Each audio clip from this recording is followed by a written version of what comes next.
अस्सलाम वालेकुम, कैसे हैं आप सब लोग। उम्मीद करती हूँ सब ठीक होंगे। वीडियो पसंद आएगी तो वीडियो को लाइक कर लीजिएगा। चैनल पे न्यू है तो चैनल को सब्सक्राइब कर लीजिएगा। मंडे के दिन ऑफ था स्कूल से, तो मैंने सोचा कि आज के दिन कुछ ऐसे प्रोजेक्ट्स कंप्लीट किए जाएँ जो कि थोड़े से अधूरे हैं। ओवरनाइट मुझे पढ़ना पड़ता है। यहाँ पर मैंने ना लैपटॉप का चूहा अलहदा रखा हुआ है। नीचे जो आप लोगों ने देखे हैं ना अलहदा से सारी वायर्स, उसमें एक और ऐड हो गई है वायर, यानी कि मेरे लैपटॉप की एक्सटेंशंस। अच्छा जी, यहाँ पे मैंने देखा कि कौन से ऐसे प्रोजेक्ट्स हैं जो कि ऑलरेडी कंप्लीट है या फिर जिसमें थोड़ा बहुत काम कंप्लीट करने का है, क्योंकि मैंने ये सीखा है अपनी ज़िंदगी से कि डेली बेसिस पे थोड़ा थोड़ा काम करते रहो ना, तो कुछ ना कुछ बनता रहता है। यहाँ पे मैंने पहले सॉर्ट आउट किया कि अगर किसी का ट्राउज़र पहले बना हुआ है, किसी के दुपट्टे पे अगर पहले काम हो चुका है या कमीज़ पहले सिल चुकी है, तो बाकी का क्या किया जाए। अच्छा जी, अम्मों का गला ख़राब हुआ है, आज उन्हें बुखार बहुत शदीद था। इस महीने हमारे मामू की भी डेथ हो गई है, तो उनका भी बहुत अफसोस होता है अम्मी को। ज़ाहिर सी बात है, एक एक भाई थे मेरी अम्मी के, तो उनके उस पे जा भी नहीं पाई क्योंकि अम्मी ख़ुद भी सेहतमंद नहीं है। और फिर बहुत सी चीज़ें ऐसी ज़िंदगी में चलती हैं, तो इस उम्र में ये दुख जो होते हैं ना, इंसान को कमज़ोर किए जाते हैं। तो आज बहुत ही ज़्यादा तबीयत उनकी ख़राब थी, जिसकी वजह से मैं भी थोड़ा सा लो फील कर रही हूँ। उनको समझाना पड़ता है, बच्चों वाली नेचर हो जाती है इस उम्र में। 70+ है माशाल्लाह से मेरी अम्मी, तो इनको दुआ में याद रखिएगा।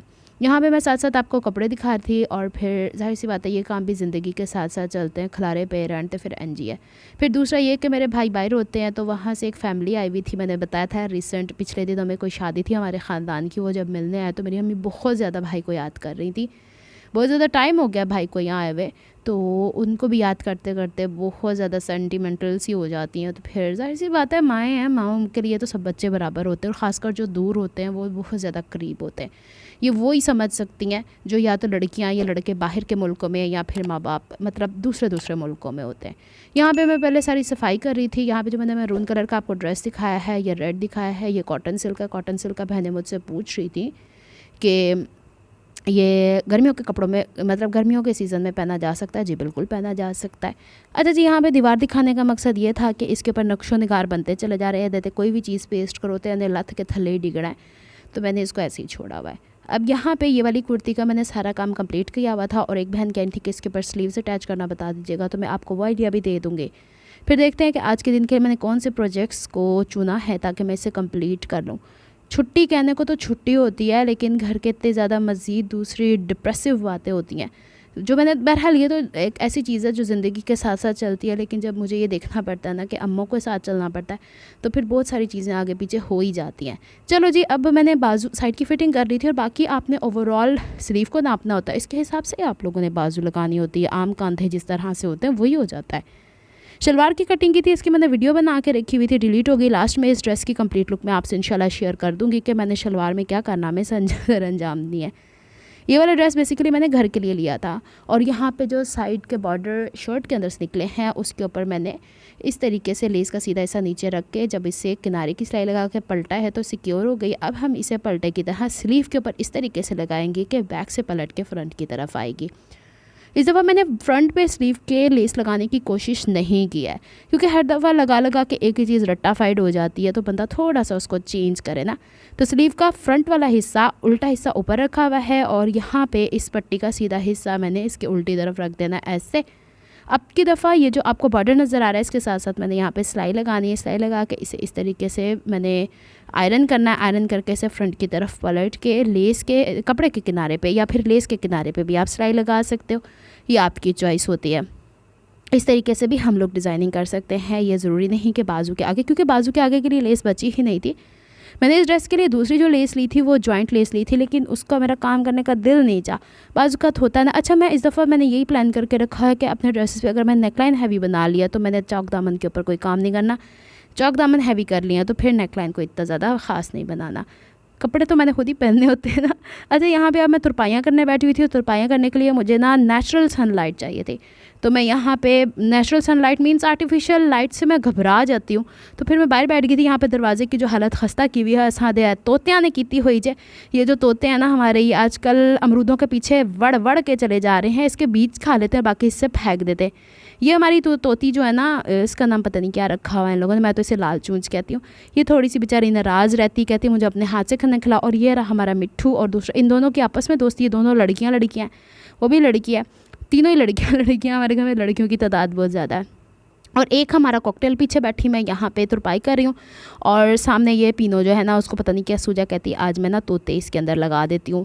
अच्छा जी, दूसरा ड्रेस जो मैंने कंप्लीट करने की कोशिश किया वो ये वाली, इसका ट्राउज़र कंप्लीट था, इसका दुपट्टा कंप्लीट था। अब मसला ये था कि इसकी जो गला है वो चौड़ाई में छोटा, और पीछे गले में या तो मैं कट, मुझे नहीं पीछे गलों में कट अच्छे लगते, पता नहीं क्यों मुझे लगता है कि फ़िटिंग आउट हो जाती है, या फिर फ़िटिंग आउट ना भी हो तो मुझे ऑकवर्ड सा लगता है। हालांकि फ़ैशन अपनी जगह पे, लेकिन कुछ चीज़ें ऐसी होती हैं जो हमें सूट नहीं करती हैं।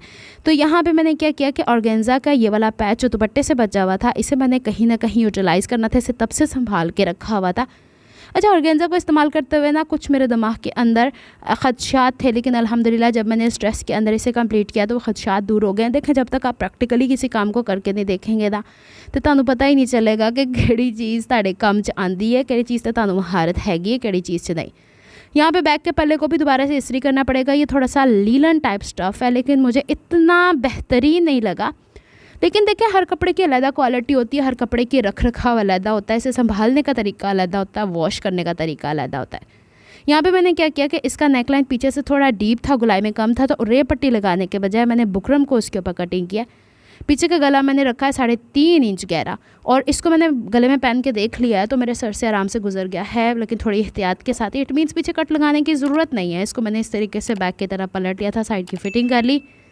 इसके चौक दामनों को वैसे ही फोल्ड किया है जैसे कि मैंने पिछली कुर्ती का आपको ड्रेसिंग मैनिया के ऊपर सिखाया हुआ है। मैं नहीं चाह रही इसके ऊपर कोई हैवी काम करना, क्योंकि दुपट्टा इतना कोई हैवी हो गया है। इसका दुपट्टा भी लास्ट में आपको पूरा ड्रेस नज़र आएगा ना, फिर समझ में आएगी। अब मैंने यहाँ पे इसकी तुरपाइयाँ कर ली थी, और बाजू के आगे हमने ये जो ऑर्गेन्जा का पैच था इसे इस तरीके से रखना है कि उल्टा वो इस बाजू, अब ये बाजू की सीधी तरफ रहेगा, ठीक है।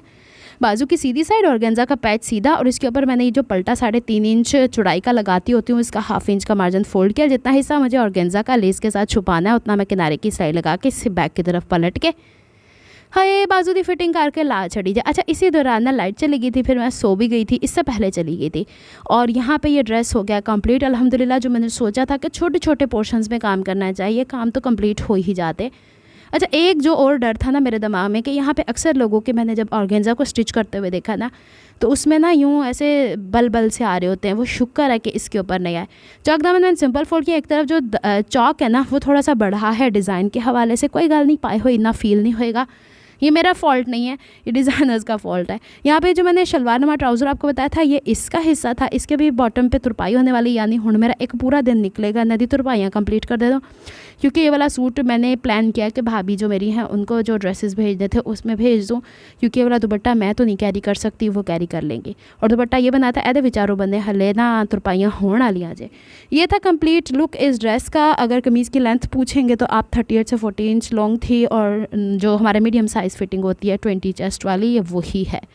तो यहाँ पे ये ड्रेस अल्हम्दुलिल्लाह कंप्लीट हो गया, बस तुरपाइयाँ बाकी हैं और मैं वेली होके कर लवांगी, लेकिन कर लवांगी क्योंकि अभी मुझे उठाना है, इसे पैक करना है और फिर भेजना है। लीलन का ये जो कपड़ा होता है ना, इसको जिस तरफ इसको इस्त्री करो वहीं पे इस पर सिलवटें आ जाती हैं।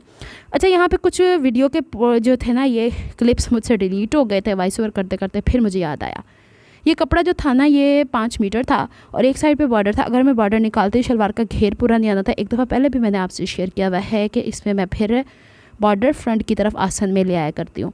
बॉटम के ऊपर मैंने जो पांचा लगाया है वो जिस तरीके से बाजू के ऊपर मैंने आपको बताया था पलट के फ्रंट की तरफ, लेकिन इसके ऊपर मैंने मर्दाना बुकरम लगाई है और 2 पांचों की सिलाई लगाई, एक बॉटम पे एक ऊपर, और बैक की तरफ भी एक पर छोटी सी प्लीट दी हुई है ताकि शलवार को पहनना आसान हो जाए। मुझे इसी तरह कंफर्टेबल लगती है। ये नेकलाइन मैंने आपको ड्रेसिंग में यहाँ पे शेयर कर दिया हुआ है। यहाँ पे बस इसका मकसद था कि मैं कंप्लीट करके कैसे दिखाती हूँ। मैं कोशिश करती हूँ कि ज़्यादा टाइम आप लोगों का ना लिया करूँ, लेकिन जो इंपॉर्टेंट चीज़ें होती हैं उसको मैं यहाँ पे शेयर कर दिया करूँ। ऐज यदि बाजुआँ, बस ये कि शलवार के पंचे के ऊपर लेस नहीं लगी, यहाँ पे हमने लेस लगा दिया। यही सब कुछ था जो मुझे आपसे शेयर करना था। मिलती हूँ मैं आपसे नेक्स्ट व्लॉग में। अपना बहुत सारा ख्याल रखिएगा, मुझे दुआ में याद रखिएगा, अम्मी को भी दुआ में याद रखिएगा। अभी तो उनका बुखार उतरा हुआ है, लेकिन नज़ला ज़ुकाम खांसी मुझे लगता है होने जा रहा है। और ये मैंने बहुत सारी इलास्टिक के काट के ट्राईपोड पे टांगी हुई है, क्योंकि मुझे बार बार काट के शलवार के अंदर डालने के लिए ना पीनी को आवाज़ देनी पड़ती, क्योंकि इलास्टिक खुली रखो तो वो जल्दी मैली हो जाती है।